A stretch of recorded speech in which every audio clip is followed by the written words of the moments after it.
everyone, we all welcome you in India's best learning platform, Upcoming IAS, and today's topic of discussion is about the milk production in India. So students, in this video we will cover the different aspects of agriculture and allied activities, about how farmers are involving in the agriculture and allied activities in fisheries, animal husbandry and so on. So students, if we talk about the milk production, so according to the food and agriculture organisation cooperate statistical database, इन्होंने एक database provide किया है. उसमें इन्होंने बताया कि जो अब इंडिया है ना वो पूरे वर्ल्ड में हाईएस्ट मिल्क प्रोड्यूसर बन चुका है, क्योंकि 2021-22 वाला जो ईयर था उसमें हमारा ग्लोबल मिल्क प्रोडक्शन के अकॉर्डिंगली 24% जो था वो इंडिया ने कंट्रीब्यूट किया था. और हम देखें तो कितना इंक्रीज हुआ है, तो 22 करोड़ टन इंक्रीज होकर 2021-22 में आ चुका है.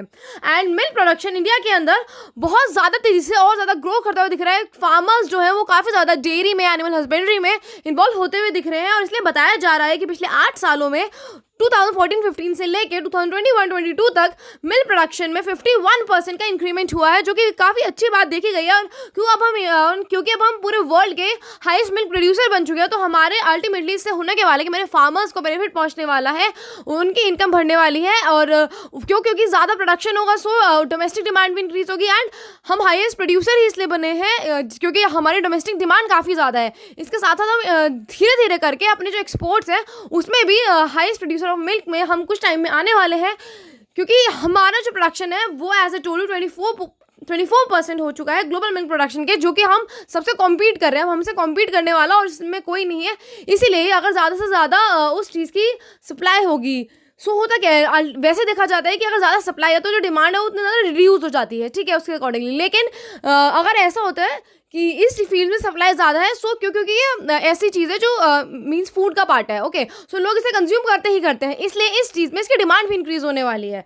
सो अगर हम इसकी बात और करें या फिर एनिमल हस्बेंड्री या डेयरी से रिलेटेड बातें हम और करें, तो department of animal husbandry and dairying है ना, वो काफ़ी सारी स्कीम्स लेके आता है जिससे कि हमारे फार्मर्स को बेनिफिट्स हो सके या फिर उनको बेनिफिट्स हो सके जो फार्मर्स वीकर हैं, मीन्स फाइनेंशियली वीकर सेक्शन में आता है फार्मर्स के अंदर, और उनको इस चीज़ में फ़ायदा हो सके. क्योंकि आपको पता है कि अभी तक जो हमारे फार्मर्स हैं उनकी जो डबलिंग द फार्मर्स इनकम वाला गोल था वो अभी तक हम अचीव नहीं कर पाए हैं, और बोलते हैं कि हाँ हमने अचीव कर लिया, बट जो रियलिटी है वो हम सबको पता है. सो इसके साथ साथ अभी हमने मिल्क प्रोडक्शन देखा. मिल्क प्रोडक्शन के साथ हम एग प्रोडक्शन देखते हैं. सो हमारी कंट्री का जो एग प्रोडक्शन है ना वो 78.48 बिलियन से 129.53 बिलियन हो चुका है. मीन्स ये भी हमने 2014-15 से 2021-22 तक लिखा. मीन्स पिछले 8 सालों में देखा कि हमारा जो एग प्रोडक्शन है वो कैसा हुआ है. मीन्स जो हमारा एग प्रोडक्शन है ना वो 8% के रफ्तार से ग्रो कर रहा है हर एक साल में. और अगर हम अपने मिल्क की बात करें, जो हमारा मिल्क की वैल्यू का आउटपुट है वो बहुत ज़्यादा होता है इन टर्म्स ऑफ, अगर हम उसे एग्रीकल्चर के प्रोड्यूस से कंपेरिजन करें तो मिल्क के आउटपुट की वैल्यू काफ़ी ज़्यादा आती है, अदर देन कि वीट एंड राइस या फिर वीट एंड पेडी के साथ अगर हम उसकी वैल्यू को कंबाइन भी कर लेंगे ना, तब भी उससे ज़्यादा जो है वो मिल्क का आउटपुट फार्मर्स को प्रोवाइड करवा देता है.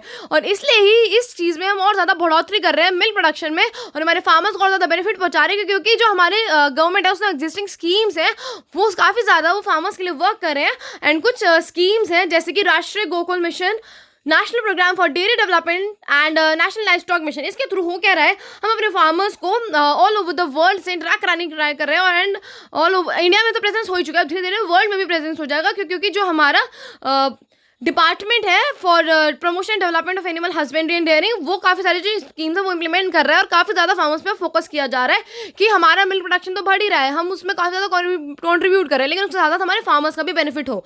और स्टूडेंट्स, अगर हम मिल्क प्रोडक्शन की बात करें, so due to the implementation of various schemes, इतनी ज़्यादा स्कीम्स को इम्प्लीमेंट करने की वजह से ही जो हमारा मिल्क प्रोडक्शन है ना वो 146.31 मिलियन से 221 मिलियन टन हो चुका है, जो कि काफ़ी ही अपने आप में एक बड़ी बात है. सो आज के हमारे सेशन का मेन मोटिव यही था कि हम फार्मर से रिलेटेड जो भी और एग्रीकल्चर रिलेटेड एक्टिविटीज़ हैं उसमें फार्मर की ग्रोथ देखें, और उसमें क्या क्या एरियाज़ में वो और ज़्यादा ग्रो कर सकते हैं और ज़्यादा डेवलप कर सकते हैं, जिससे कि हम फार्मर्स की इनकम को एक्चुअल में डबल कर दें, वो सिर्फ और सिर्फ ऑन पेपर ही वो ना शो हो.